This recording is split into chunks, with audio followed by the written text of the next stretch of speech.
bloated abdomen அதாவது வயிறு உப்புசம்.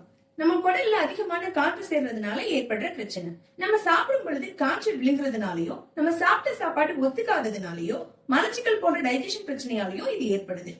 குடல்ல காற்று அதிகரிக்கும் பொழுது வயிறு பிசைஞ்சு வலிக்கிறது, அதிகமான ஏப்பம் வருது, வயிறு வீக்கமாகி காணப்படுறது, அதிகமா காற்று பெறுகிறது. ஒரு சில பேருக்கு டயரியா போன்ற பிரச்சனைகளை ஏற்படுத்துது.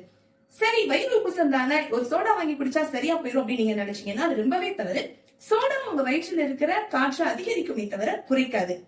நிறைய தண்ணி குடிக்கிறது, வாக்கிங் போறது, வயிற்றுல வெதுவெதுப்பான ஒத்தடம் கொடுக்கிறது, உங்க உணவுல உப்பு குறைச்சிக்கிறது மூலமா உங்களுடைய வயிறு உப்புசத்தை குறைச்சிக்க முடியும். வராம எப்படி தவிர்க்கலாம்னா, நீங்க சாப்பிடும் பொழுது மெதுவா சாப்பிடுங்க, வாயை மூடி நன்றாக நின்று சாப்பிடுங்க. பகல் நேரத்துல பிசிக்கல் ஆக்டிவிட்டி அதிகப்படுத்திக்கோங்க. சாப்பிட்ட உடனே படுத்துக்காம இல்ல சோஃபால சாஞ்சு உட்கார்ந்துக்காம நேரா உட்காருங்க. கொஞ்ச நேரம் காலார நடங்க. ஆரோக்கியமாக வாழ அனைவரும் அறிவோம். அன்றாட மருத்துவம்.